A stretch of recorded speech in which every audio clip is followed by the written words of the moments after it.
नमस्कार दोस्तों, आप सभी को चैत्र नवरात्रि की नवमी की बहुत बहुत शुभकामनाएं। आज दुर्गा नवमी के साथ साथ रामनवमी भी है। आज का ब्लॉग मेरे रामनवमी के संबंध में तो है ही, साथ में आज हमारे यहाँ मेरी तरफ से और एक और जन है उनकी तरफ से मंदिर में सुहागलें हो रही हैं, तो उसका ब्लॉग मैं आज आपको दिखाऊंगी। आप में से कि काफ़ी प्रदेशों में ऐसा है कि वो सुहागलें नहीं जानते।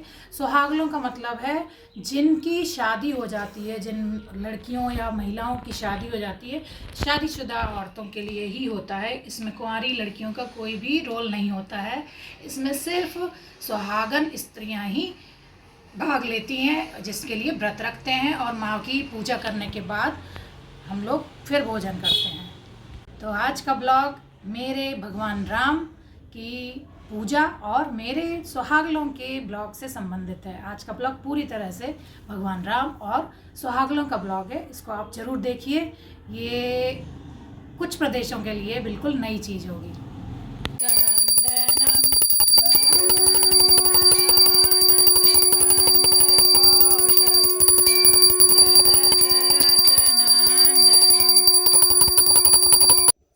हम सब ने मिलकर भगवान राम का जन्म किया। ये मेरी सासू माँ हैं। भगवान का जन्म किया। हमारे घर में देखिए पंजीरी, अठवाई और हलवा बना है प्रसाद में। हमेशा कृष्ण जन्म और राम जन्म पर हमारे यहाँ यही पंजीरी बनती है। ये मैंने तुलसी पत्र रख दिए हैं। ये मंदिर आकर मैंने चौक पूरा है। ये दीदी भी करवा रही हैं आज सुहागले। ये इनकी देवरानी है। इनकी तैयारी हो गई है, हमारी तैयारी अभी होनी है। मुझे जो सामान समझ में आ रहा है मैं बार बार लेने आ रही हूँ। हमारे घर से मंदिर बहुत ही पास है, पर आना पड़ रहा है बार बार। मैं पहली बार सुहागले कर रही हूँ, मेरी सासू माँ तो करती थी, इसलिए मुझे ज़्यादा पता नहीं है। मैं मंदिर में आ गई हूँ और मैं देखिए तैयारी कर चुकी हूँ। ये पटली पर मैंने कोरा कपड़ा बिछा लिया है। बिल्कुल नया कपड़ा बिछाना होता है। और मेरी तैयारी शुरू हो चुकी है। और देखिए ये कुछ लोग और आ गए हैं। ये हमारी एक आंटी हैं, वो आ गई हैं, तो ये लोग बात कर रही हैं और मैं तैयारी शुरू कर चुकी हूँ, हो चुकी है। और ये देखिए हमारी पूजा शुरू हो गई। और देखिए मेरे बाजू में वो जो दीदी थी उनकी बहू बैठी है, वो कर रही है अपनी पूजा। एक उसकी पटली बिछी है, एक मेरी बिछी है। मुझे पहली बार करने का सौभाग्य प्राप्त हुआ, तो मैं अपने पड़ोस में रहने वाली, मेरे रिश्ते में मामी लगती हैं, ये जो बैठी हैं, ये मुझे बताती जा रही हैं। इनसे पूछ पूछ कर मैं पूजा करती जा रही हूँ।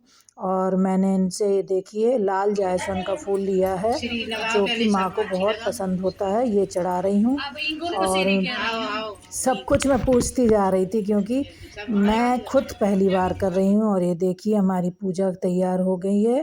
पूजा की हमने शुरुआत कर दी है। हल्दी, रोरी सब कुछ हम लोग चढ़ा रहे हैं, फूल चढ़ा रहे हैं। मैं अगरबत्ती लगा रही हूँ। अगरबत्ती लगाने का मुझे वो मिल नहीं रहा था, तो मंदिर में करते हैं हम लोग। अंदर मंदिर है, ये मंदिर का आंगन है, तो फिर अंदर से ही किसी ने दे दिया, तो मैंने लगा लिया। और जो छुई मिट्टी होती है ना, उस छुई को रखते हैं, उनकी पूजा की जाती है। और ये हम लोग इन सुहागन मैया को ओसान बीबी कहते हैं। इनकी सुहागलें देखिए सभी कॉलोनी की और लोग महिलाएं इकट्ठी हो गई हैं। ये हमारी जो ननंद लगती हैं रिश्ते में, जिनको मैंने शुरू में आपको दिखाया था, मेरे बाजू में इनकी बहू पूजा कर रही है। और आज सभी को दो दो दोने मिलेंगे, क्योंकि मेरी तरफ से भी और हम लोग देखिए ये मेरे हाथ में जो ओली है इसमें पेड़ा है और चना और गुड़ हमारे यहाँ दिया जाता है। और ये सुहाग का पूरा एक ओली उनने बोला भगवान के सामने रख दो माता रानी के, और एक मंदिर में। तो ये मेरी ननंद सूट पहने हैं जो, तो ये मंदिर में रखने जा रही हैं। और ये मुझे मामी जी बताती जा रही हैं कि अब सुहाग का सब सामान, चूड़ी, बिंदी सब कुछ चढ़ाना है। और सभी लोग महावर लगवा के बैठ गए हैं। कुछ लोगों का महावर लग रहा है। दीदी अब इसको अंदर रखने जा रही हैं और एक एक चीज़ मुझे वो मामी बताती जा रही हैं, क्योंकि मुझे मेरी सासू माँ ने कराई है, पर बहुत समय से मैंने खुद नहीं की है, इसीलिए मैं भूल गई हूँ। भगवान ने मौका दिया है नवरात्रि में ये करवाने का, तो आज मैं, सब लोग हमारे यहाँ हर साल जो चैत्र नवरात्रि होती है और जो कुमार में होती है, उस दोनों नवरात्रि में हमारे यहाँ मंदिर में सब पेड़ा की सुहागलें करते हैं तो उसमें हम लोगों को खाना आने का नहीं करना रहता है, क्योंकि अधिकांश लोगों का 9 दिन का व्रत होता है। अब ये देखिए मैं अगरबत्ती के लिए ढूंढ रही हूँ कहाँ लगाऊँ, तो एक आंटी बोली बेटा यहीं पेड़े में लगा दो, तो मैंने लगा दी। फिर थोड़ी देर बाद मुझे मिल गया था। तो दोस्तों मैं बता रही थी कि हमारे यहाँ जो सुहागलें होती हैं, छुई मिट्टी आती है उसकी 7 जगह रख देते, वो 7 देवियाँ होती हैं और फिर उनकी हम लोग पूजा करते हैं। और ये पूरी सामग्री जितनी भी हम लोग की 16 श्रृंगार रहता है वो सब हम लोग इस पर चढ़ा देते हैं। ये देखिए मैं मस्ती कर रही हूँ, ये मुझे कह रही थी कि देखो वहाँ पे क्या हो रहा है, कुछ बोल रही थी मेरी भाभी, ये मेरी बहुत अच्छी फ्रेंड है। तो मैंने कहा पीछे से नहीं आगे से बताओ, मैं समझ नहीं पा रही हूँ। तो हम लोगों की मस्ती हो रही थी। फिर मुझे ये अगरबत्ती लगाने का मिल गया स्टैंड, तो मैंने उसमें लगा दी। मेरे यहाँ सभी लोग बहुत सहयोग करते हैं। मुझे बहुत सारी चीज़ें मेरी नहीं समझ में आ रही थी, तो मेरी इन भाभी लोगों ने तैयारी करी, तब तक मैंने महावर लगवाया। बिना महावर लगाए हम लोग सुहाग में नहीं बैठते हैं।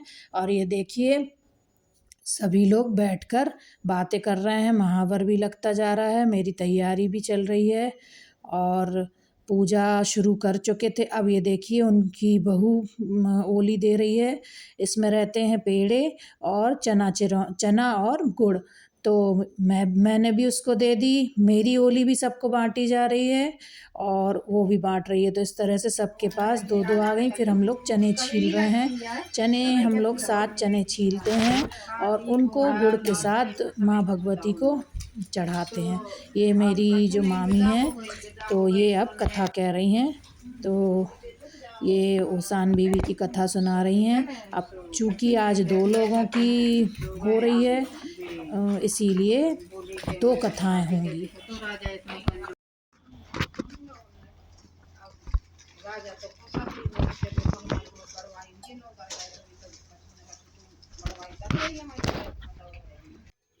ये कथा कह रही हैं, एक कथा इन्होंने कही और इस कथा के चलते हुए हम लोग सुन रहे हैं चुपचाप, और हम लोगों को बीच बीच में भर हाँ हाँ कहना रहता है।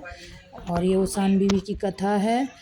और अगर हम लोग नवरात्रि में कथा नहीं, ये सुहागलें नहीं करते हैं, तो फिर हमारे यहाँ पेड़े की सुहागलें नहीं होती हैं। फिर हम लोग पूड़ी सब्जी खीर रायता जो भी आपके घर में बनता है, जो आपकी इच्छा है वो सब खिलाया जाता है। हमारे यहाँ मीठे की सुहागलें सिर्फ नवरात्रि में होती हैं, या संकटा की सुहागलें होती हैं जिसमें कि किसी के घर में कोई संकट आ जाए और वो दुख में भगवान को याद करके माँ भगवती से प्रार्थना करता है कि मेरी ये मनोकामना पूर्ण कर दो। तो जब वो मनोकामना या वो विपत्ति निकल जाती है तब वो संकटा की सुहागलें, उसमें पूड़ी और खीर या फिर हलवा पूड़ी ऐसे होता है।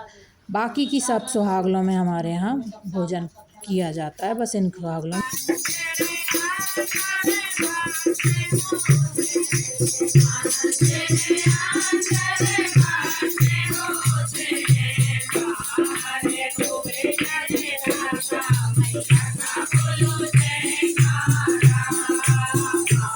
अब ये देखिए हमारे यहाँ कीर्तन हो रहा है, भजन हो रहे हैं, मैं सबकी वीडियो बना रही हूँ। और मेरी सासू माँ बैठी हुई हैं यहाँ पर सीढ़ियों पर, ये उनकी तबीयत काफ़ी दिनों से ठीक नहीं है, वो बैठी मेरी सासू माँ। और कुछ लोग चले गए हैं, बाकी हम लोग बैठ कर भजन कर रहे हैं। लगभग 5 भजन गाए जाते हैं, उसके बाद ही सब जाते हैं।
पूरे 5 भजन हम सब ने मिलकर गाए। उसके बाद मैंने अपनी पूजा उठाई। सुहागियाँ अच्छे से हो गई हैं माँ भगवती की कृपा से, और देवी माँ ने चाहा तो हर साल करेंगी सुहागियाँ। देखिए हमारे मंदिर ये जवारे बोए गए हैं। ये हमारे यहाँ दोनों नवदुर्गा में बोए जाते हैं। कल इनको विसर्जित किया जाएगा। ये हमारी माँ भगवती मंदिर की ये अखंड ज्योति जल रही है। आप भी जवारे के दर्शन कर लीजिए। मैं मंदिर से अब घर आ गई हूँ। बज गए हैं पूरे 4। अब जो हम लोगों ने पूजा की थी वो हम लोगों को सिराना पड़ता है। सिराना मतलब कि जल में प्रवाहित करना पड़ता है। तो मैं अपने साथ मेरे घर में जो काम करती है के साथ मैं जा रही हूँ। तो हम लोग जल में या कुएं में प्रवाहित करके आएंगे। उसके बाद मैं खाना खाऊंगी। जब आप कोई बड़ी पूजा पाठ करते हैं ना तब भूख का पता नहीं चलता। नहीं तो मेरे से भूख नहीं सहन होती। वैसे तो हमारे यहाँ जब भी सुहागन होती हैं तो इतने ही बच जाते हैं, क्योंकि उसके बाद हम लोग भजन भी गाते हैं। आज वैसे भी आखिरी दिन है माँ का, तो सुहागनों के बाद कभी भी ऐसा नहीं होता कि खाली हाथ चले जाएं बिना भजन के। 5 भजन तो ज़रूर गाते हैं। इसको हम लोग बुंदेलखंड में कहते हैं भक्तें। तो माँ की भक्तें होती हैं, उसके बाद ही हम लोग उठते हैं मंदिर से, या कहीं भी किसी के भी घर में अगर हो रहा हो तो भी। तो सुहाग मैंने लिया, ये देखिए माँ का सुहाग लेते हैं। उसके बाद हम लोग उठते हैं उस जगह से। फिर भजन कीर्तन हुआ। अब हम लोग उस जगह जा रहे हैं जहाँ पर ये माँ की पूरी पूजा का सामग्री को हम लोग को प्रवाहित करना है। उसके बाद मैं आके खाना खाऊंगी। तो आगे की प्रोसीजर भी आपको बताऊंगी। आज का ब्लॉग आपको कैसे लगा प्लीज़ ज़रूर बताइएगा। ये मेरे साथ शोभा जा रही है। हम लोग देखिए पूजा की थाली लेकर वहाँ पर इसको विसर्जित करने जा रहे हैं। मैं यहाँ पर जो कुछ भी बोल रही थी धीरे धीरे तो सुनाई नहीं दे रहा था। हम लोग पैदल पैदल जा रहे हैं। अब बज रहे हैं पूरे 4:30। मैं पूजा विसर्जित कराई हूँ, अब खाना खा रही हूँ। मिलते हैं फिर नए ब्लॉग में। फुल वॉच कीजिए और अच्छा लगे तो कमेंट कीजिए, और भी अच्छा लगे तो सब्सक्राइब कीजिए, और भी अच्छा लगे तो शेयर कीजिए। फिर से आप सबको रामनवमी और दुर्गा नवमी